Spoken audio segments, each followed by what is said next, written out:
ምን እንደቆጨኝ ታውቃላችሁ? አዶናይ በየሱፐር ማርኬቱ የኔ ቆንጆ ይሄን ካልገዛልሽ የኔ ቆንጆ እንደዚህ ካልሆነ ያንን የቴፕ ሪከርደር ነው ምንድነው ይሄ ምንድነው ጂፓስ ነው ወይም ደግሞ ምንድነው የሚባለው ብሉቱዝ ስፒከር ይዞ በየሱፐር ማርኬቱ ትከሻው ላይ አድርጎ እየጨፈረበት ጊዜ በጣም ይቆጨኛል። እግዚአብሔርን አዶናይ 6 ዓመት በቃ እንዲህ ዝም ብሎ ተኝቶ 6 ዓመቱ ካናዳ የተቀመጠበት እንዳመለጠው ምንም ሳይሰራበት እንዳመለጠው ነው የምቆጥረው። ያው ለክፉ ቀን የሚሆን የሆነ ነገር እንኳን ቢመጣ ላጥ ብሎ መውጫ ፓስፖርት አተርፈዋል በርግጥ መሰለኝ። እኔ አዶናይን ካናዳ እያለ በተለይ በመጨረሻው ሰዓት ላይ ያደረገውን ነገር አልደገፍኩትምም፣ ባለመደገፌም አልጸጸትም። ትክክል ነኝ። የሰው ልጅ ስተት የሆነ ነገር ስታዩ፣ ለወጣት የማይመጥን ነገር ስታዩ ትክክል አይደለም ማለት ነውር አይደለም። እግዚአብሔር ይስጠው። እሱም ሀገር ቤት ገብቶ እኔ ሙድ ሲይዝ የሆነ ዝም ብዬ ለምን እንደዚህ አልልም ብዬ ዞር ብዬ እኮ ነው የገባሁት። ገባሁ የሆነ ሻንጣዬን አወጣሁ፣ የሆነ ቦታ ሄድኩኝ ምናምን። ከዛ እኮ ከካሜራ ጀርባ ዞር ብዬ ቤቴ ገብቻለሁ። እኔ አባቴ $2000 ላክልኝ ብለው ባንዴ ነው የሚልክልኝ። ምን አጥቼ ግን እስቲ ቆይ ብዬ ነበረ ምናምን አለ። ያው ሰምታችኋል ያለው ገብቷችኋል አይደለም? ኢቭን 25,000 ሰው በጣም ብዙ እንትን እያጎረፈለት አቋርጦ ነው የወጣው። ያው አንዳንድ ጊዜ ይሄ ጥሩ ልብነቱ አላስቻለውም። ድራማ እየሰራ መሆኑን ስላወቀ ብዙም ሰው ጊፍት እንዲሰጠው አልፈለገም። አቋርጦ ነው የወጣው። እኔ ደግሞ በዛን ሰዓት ሪዝኑ ምንድነው? እኔ ተቀጥሬ መስራት አልፈልግም። ሴኩሪቲም ለምን ብዬ ነው ሴኩሪቲም ሆነው ተቀጥሬ መስራት አልፈልግም፣ መልፋትም አልፈልግም። የራሴን ነገር ነው በቃ ምናምን እንደዚህ ሆኖ ምናምን ሲል እንዴ ታዲያ ሰው ዘበኝነትም ሰርቶ ሴኩሪቲም ሰርቶ ጽዳትም ሰርቶ እኮ ነው ገንዘብ የሚሰጠው። ዝም ብሎ ገንዘብ አይገኝም። ወጣት ነው። ለጊዜውም ቢሆን የሆነ ነገር ሰርቶ መቋቋሚያ ይዞ ከሚል አንጻር ተቃውሜዋለሁ። ምንም እንኳንም ተቃወምኩት፣ ትክክል ነበርኩኝ። አሁን ደግሞ የምወደው የምፈልገው አይነት አዶናይ ደግሞ ሳገኝ ብወደው አልሰለችሻለኝ። ሰው ማለት ስተት ሲሳሳት ስተት ነው። ጥሩ ነገር ሲሰራ ደግሞ እስከ ጥግ መውደር ነው። ይሄ የትክክለኛ ሰዋዊ ባህሪ ነው። አለበለዚያማ ሰው ስተት እየሰራም ዝም ብሎ አይፍረድ እንደሆ ወጣት አይጣ ወንድ ልጅ አይጣ ቢያጣ እንደዚህ አይልም ነበር ብሎ ዝም ብሎ መስጠት። አንደኛ የእውነትም አጭበርባሪ ቢሆን እንዲያጭበረብር እያበረታታ ነው። የእውነት ሰነፍም ቢሆን ሳይሰሩ መብላትን እያበረታታው ነው። ገና ለገና ነገኔም ባጣ በቃ ሰው እንዲረዳኝ አይነት አንጀት ሆድ እየባሰን ትክክል አይደለም። ወጣት እንደዚህ ሲሰራ ሀገሩን ሲያስጠራ፣ ሀገሩን ሲወድ፣ ወጣቱን ሲያነቃቃ፣ የእርስ በርስ ግንኙነት ሲሰራ፣ ህዝቡ በብሔር ሳይከፋፈል አንድ ላይ እንዲጨፍር እንዲተቃቀፍ ሲያደርግ ነው ወጣት የሚያምርበት። አዶናይ አሁን በሚያደርገው ነገር እስከ ጥግ ይህንን ቪዲዮ ስክሮል ስታረግ ካየኸው ራሱ አዎ ታችችሃለሁ።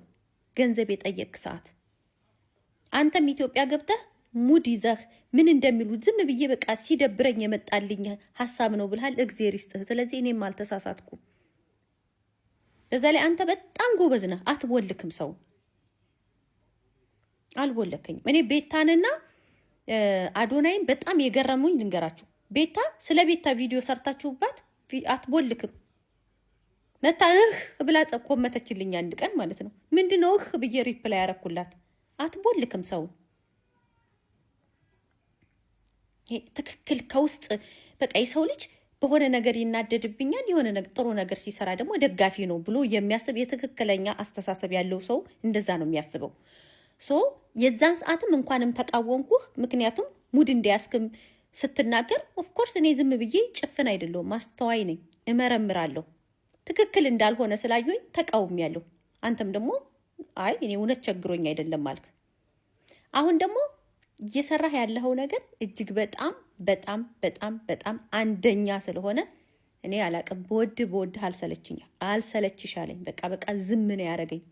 በቃ እምባዬ ነው የሚመጣው። በተለይ ልጁን ሞቲቭ ያረገበት እንትን ማለት ነው።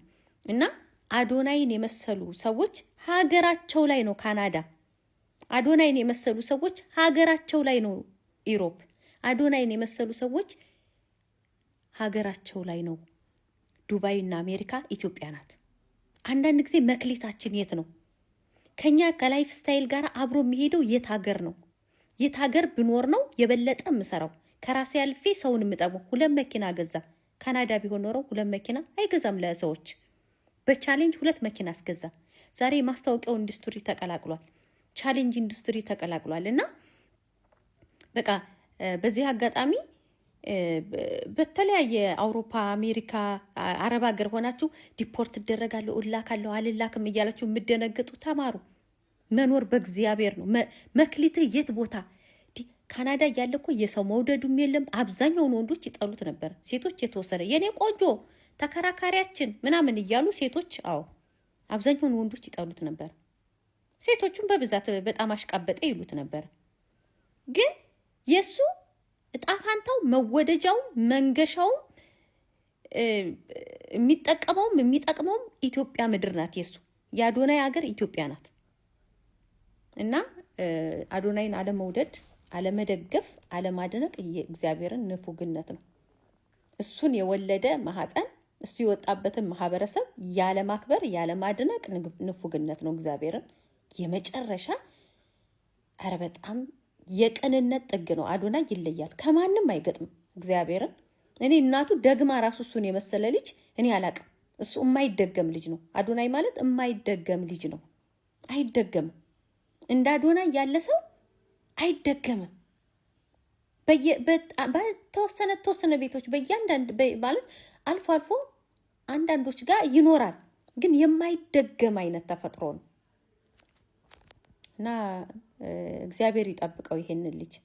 ገና ወጣቱን በጣም ብዙ ነገር ያስተምራል። አንድነትን ያስተምራል፣ የሀገር ፍቅርን ያስተምራል፣ መረዳዳትን ያስተምራል ብዬ አስባለሁኝ። በዚሁ አጋጣሚ ደግሞ የአዲስ አበባ ልጆች ጎበዝ ሁኑ፣ ተማሩ።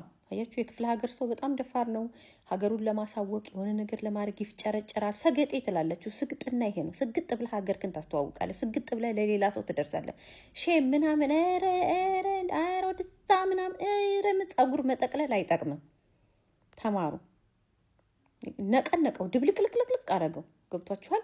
ይሄ በስሜት መገፋት ራሳችሁን ለስር የሚያደርግ ነገር የሆነ ነገር ከማድረግ ረጋ ብላችሁ ብልህ ሆናችሁ እያስተዋላችሁ ከማንኛውም ዘረኝነት ከማንኛውም ጥላቻ ነፃ ሆናችሁ ወጣቶች፣ ይሄ እናንተ ጊዜ ነው። አብቡበት፣ ስሩበት፣ ተለወጡበት።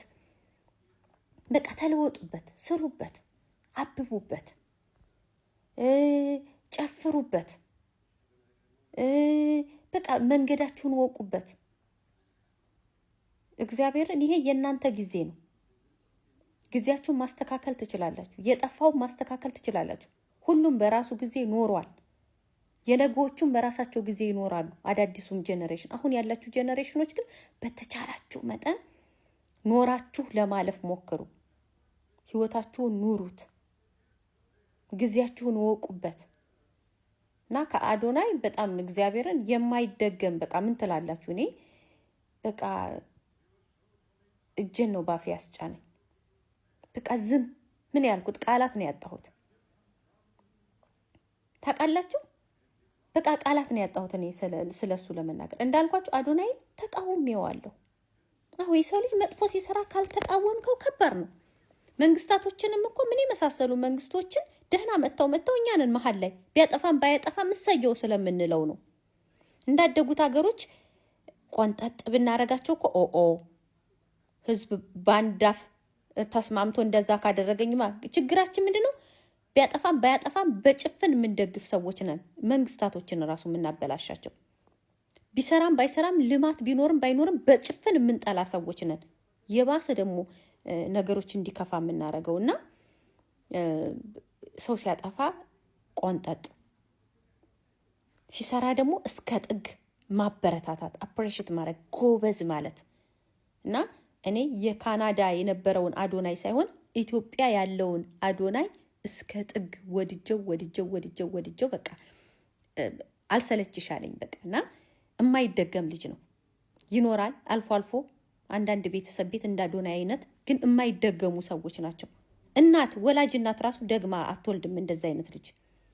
ሰው ለሰው በርታ፣ አይዞ በርታልኝ፣ አኩራኝ፣ አይዞ በለው፣ ጀግና፣ ጎበዝ። ኧረ በስመ አብ በጣም እኔ እንጃ አላቅም። በጣም ቀና የሰው መለወጥ የሚያስደስተው። እግዚአብሔር ይባርከው። እውነትም አዶናይ ስምን መልአክ